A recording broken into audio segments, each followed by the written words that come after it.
push the red button. Cool. Okay. Is it recording? Can you hear her? Yeah, she can hear me and I can see the dot, so it should be working. She's directing from the other side of the camera. Can you please state your full name? Elizabeth Larice Kivorkian. Yeah, you're the first person with a middle name. Oh, yeah. 2 middle names, come on. So, at You least have a middle name? step by No. step. Can you please share with me experience about migration, whether it's you personally or your family, that has impacted your life? Okay, well, so I guess I should probably stick to my dad's side of the family. That's done the most migration, even though my mom's, it's a very old American family. Like, they came around with the Scots-Irish and the French Acadians, so that's all my mom's story. And my dad's side, though, it's a little more recent, and it's kind of been shaped through conflict and migration, and really having to migrate because of conflict. My dad's father was Armenian. He was actually born in Lebanon, but his parents had to leave. They were in Adana, and they had to leave because of the genocide and all the violence against the Armenians. So they left a little earlier before a lot of the mass slaughter began, but they were pretty much forced out. And they kind of worked in the merchant industry, so they were able to readjust, start, I think a clothing shop was the original setup they had. And so that conflict kind of just, started, I guess, the way my grandfather would connect with my grandmother, who also had to move because of conflict in her life. She was born in Haifa in the 1930s, and because of the violence that occurred with the war with the Israelis, Haifa was no longer safe for her family, so at least her family moved. We still had some relatives who stayed, but she decided to come up to Beirut. They were considered Lebanese, so it was easy for them to reintegrate into society. And they had kind of moved back and forth because they were merchants, and business was good then, so they would just kind of travel along the Mediterranean coast and just kind of set up. A generation might stay in like one city for a few years and then move on, but at that time they were in Haifa. And so they came back to Beirut, and that's where my grandparents met, which was actually pretty controversial at the time because it was Armenian and Lebanese, and I'm not certain that my grandfather was completely liked by my Lebanese family, but eventually I know they did form closer connections. So, and then my dad and my uncle, who would later immigrate as well, came to the U.S. Because of the Civil War in Lebanon.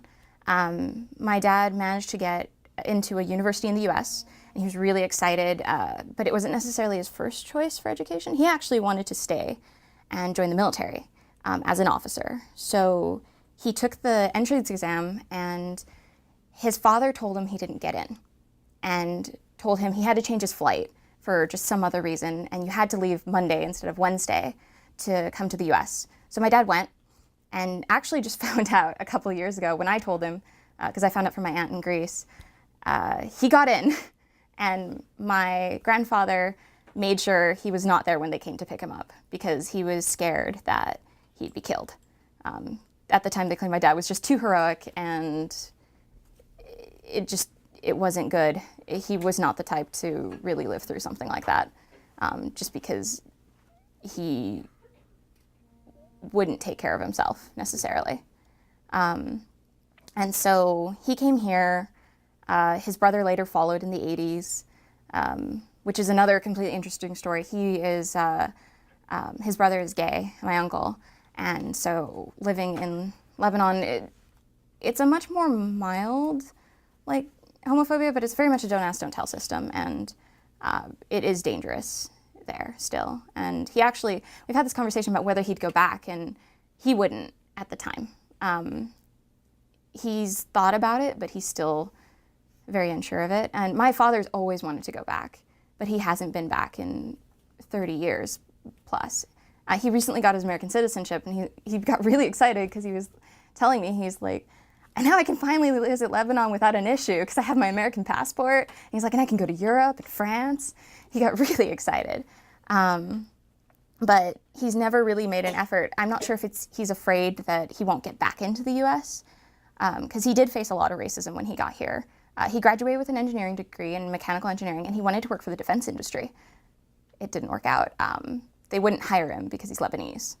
So he never got around to it. He ended up getting into kind of the car and junk industry and things like that, and it just completely changed his life plans. But at the same time, he couldn't really go back to Lebanon because it was in the middle of a war and it was dangerous. His parents eventually came to visit, but he missed out on a lot of things that I think he really regrets. And I guess that's just kind of him coming here because of the conflict. He met my mom, and here I am. And I've grown up on stories of all the things that happened in Lebanon. I'm pretty sure he exaggerates quite a few, but it's just it shaped me in a way that has definitely contributed to my interest in international affairs, into a globalized world, because I grew up on those stories of travel and things like that, and even in my mom's side. I mean, they left from North Dakota and came to California during the Great Depression. Like those stories, like just the idea of migration has never made me feel like California is necessarily my only home. I haven't been back myself, and I know I would feel like an outsider if I went back because I'm not necessarily, one of them. I'm American to my cousins. I'm the American cousin. And they have their assumptions. Like when I visited some cousins in Greece who had to migrate because my aunt's husband got in trouble for counterfeiting. I have an interesting family. They had assumptions about me that I would be relatively promiscuous and hard to control and this wild American teenager. And I got there and I was super well behaved, and my aunt was just like, she was kind of shocked. She's like, "You're nothing like I thought you would be." And I really want to go back myself too. I have a longing to go back, to meet people that I've heard stories about, to see places that I've heard tales about. I mean, I want to go back to Adana because I've heard there's this house where my great-grandfather or great-grandfather buried all the family gold under the outhouse because he wanted the Turks to dig through shit to get his money. I'm not sure if I should use that during the video, but I'm very sorry. It's happened.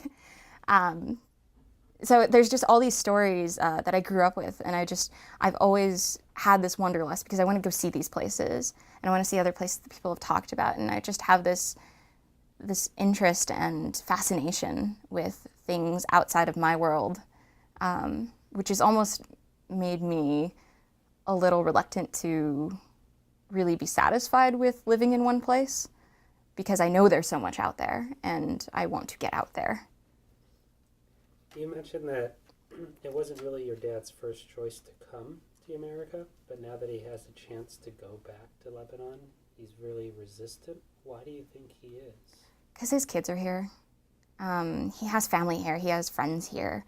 He's been here for over 30 years. Like, most of his adult life was spent in the U.S.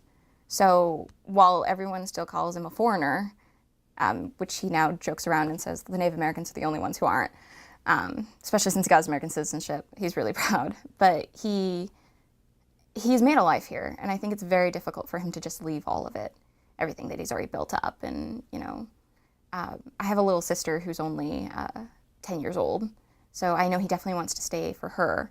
I think if I went to live in Lebanon for any period of time, I think he'd go with me for at least a small amount of time. I don't think he'd stay, but I think he would love to go back and see people in his family.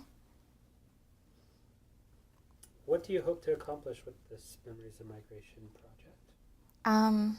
Like I said, I have a fascination for storytelling and for other people's stories, and I feel like by listening to these stories, by knowing what people have been through, knowing where they come from, I can form a more complete picture of the world.